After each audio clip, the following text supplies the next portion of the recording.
चलिए बात करते हैं गुरुग्राम की, जहां पर एम्बियंस कमर्शियल कॉम्प्लेक्स को लेकर हाईकोर्ट द्वारा दिए गए आदेश के बाद की गई कार्रवाई में सीबीआई की जांच में क्या निकलकर सामने आता है, इसका भी सबको इंतजार करना होगा। लेकिन इससे पहले ही गुरुग्राम के एम्बियंस कमर्शियल कॉम्प्लेक्स को अनुमति देने के मामले में राजनीति गर्मा गई है। इस मामले में पूर्व मुख्यमंत्री भूपेंद्र सिंह हुड्डा पर पलटवार करते हुए इनेलो के राष्ट्रीय प्रधान महासचिव आरएस चौधरी ने कहा कि हाईकोर्ट के आदेश में पूर्व मुख्यमंत्री भूपेंद्र सिंह हुड्डा सरकार के कार्यकाल का भी जिक्र किया गया है। वहीं चौधरी ने मानेसर लैंड मामले को लेकर भी पूर्व मुख्यमंत्री भूपेंद्र सिंह हुड्डा पर निशाना साधा। इसके साथ ही उन्होंने आरोप लगाया है कि इनेलो ने सरकार को चार्जशीट दी थी, लेकिन भाजपा सरकार ने इस पर कोई कार्रवाई नहीं की और लगता है कि दोनों आपस में मिले हुए हैं। गुरुग्राम के एम्बियंस कमर्शियल कॉम्प्लेक्स को अनुमति किस किस के राज में मिली और आखिर पूरा मामला क्या है, इस बारे में खास बातचीत की हमारे संवाददाता अनिल कुमार ने राष्ट्रीय प्रधान महासचिव आरएस चौधरी से।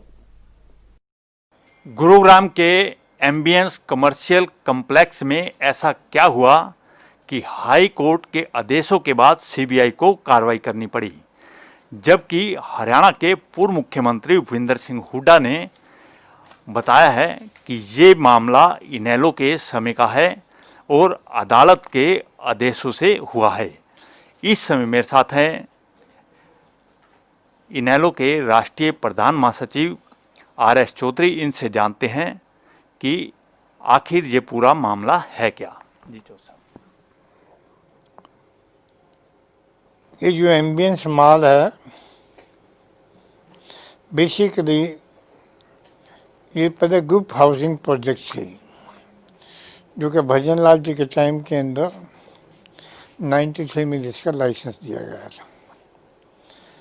एक टोटल ज़मीन थी 7.98 एकड़, कि उसमें 8 एकड़ का कोई प्लानिंग नहीं थी, तो उसमें ये रखा गया था 8 एकड़ की बाद में प्लानिंग की जाएगी। जब ये 2001 के अंदर इसमें से 8 एकड़ ज़मीन जिसको कि अलग रखा गया था, उसके लिए कमर्शियल लाइसेंस के लिए अप्लाई किया गया। और फिर 2010 के अंदर 3 पॉइंट कितने एकड़ ज़मीन जब हुड्डा साहब मुख्यमंत्री थे, उसको फिर कमर्शियल पर्पसेस के लिए उसमें से निकाला गया। तो जहाँ तक मुद्दा हाई कोर्ट का है, हाई कोर्ट ने जितनी भी ये सारी नोटिफिकेशन हुई थी 8 एकड़ की या 3 एकड़ की, 3 पॉइंट कितने एकड़ की, उस सबको अपने फैसले में क्वैश कर दिया है और सीबीआई की इंक्वायरी की है। तो पार्टली ये 2005 से पहले का है और पार्टली ये 2005 से 2014 बीच में जो हुड्डा साहब मुख्यमंत्री थे उस टाइम का है। तो सीबीआई की इंक्वायरी हाई कोर्ट ने ऑर्डर की है और सीबीआई इस मामले की अब तफ्तीश पे लगी हुई है। जहाँ तक सवाल है कि शुरू में ही जो एप्लीकेशन थी, हाई कोर्ट ने बड़े डिटेल के अंदर डिस्कस किया है कि एप्लीकेशन भी ठीक कैसे नहीं थी। जैसे गवर्नमेंट फेवर करना चाहते थे भजन लाल जी के मामले में, उस टाइम उन्होंने डिटेल में उसमें किस तरह से ये इग्नोर किया गया, सारी चीज़ों की चर्चा की है। फिर जो डीड ऑफ डिक्लेरेशन भी जब 2009 में दी, उसके बाद भी हुड्डा साहब के टाइम में कोई उसके ऊपर कार्रवाई की, इसके बारे में बड़ी काफ़ी चर्चा की है। तो हुड्डा साहब का ये कहना कि ये सारे ये इनेलो के शासनकाल में हुआ है, वो बिल्कुल गलत है। डीड ऑफ डिक्लेरेशन हुड्डा साहब के टाइम के अंदर सबमिट हुई थी, कोई एक्शन नहीं लिया। फिर 3 पॉइंट कितने एकड़ ज़मीन छोड़ी कमर्शियल, वो हुड्डा साहब के टाइम दी गई थी, जो कि हाई कोर्ट में क्वेश की गई है। तो भूपेंद्र सिंह हुड्डा जी का ये आरोप बिल्कुल गलत है। उनके टाइम के अंदर भी हुआ है, ये ठीक है कि उससे पहले भी हुआ है, लेकिन अब ये सारा मामला क्योंकि हाई कोर्ट में है, संज्ञान में है और सीबीआई की इंक्वायरी हो रही है और चर्चा ये है कि मामला सुप्रीम कोर्ट में एजिटेट होने वाला है, इसलिए ये मामला अभी यह मान के चलो कि कोर्टों के चक्कर में अभी और भी उलझने वाला है। जो सब पूर्व मुख्यमंत्री भूपेंद्र सिंह हुड्डा ने कहा है कि इनेलो के समय का मामला है और अदालत के आदेशों के बाद ये कार्रवाई की गई है, तो इससे पहले भी मानेसर लैंड मामले में कांग्रेस के नेता ये भी आरोप लगाते रहे हैं कि पूर्व मुख्यमंत्री ओम प्रकाश चौटाला के समय लैंड छोड़ी गई थी। आखिर ये पूरा मामला है क्या? देखिए, बात यह है, इनेलो के टाइम में मानेसर क्योंकि एक बहुत बड़े औद्योगिक स्ट्रक्चर के रूप में या कम्प्लेक्स के रूप में उभर रहा था, तो चौटाला साहब की ये सोच थी कि भी कर्मचारियों के लिए भी, श्रमिक वर्करों के लिए भी कोई कॉलोनी बनाई जाए। उस चीज़ को ध्यान में रखते हुए उन्होंने अगस्त 2004 के अंदर 912 एकड़ ज़मीन एक्वायर करने की एक नोटिफिकेशन जारी की थी। उसके बाद ये कानूनी प्रावधान है कि किसानों को 1 महीने का समय दिया जाता है उनके ज़मीन जिनकी एक्विजिशन में आई हो कि वो इतराज़ कर सकें।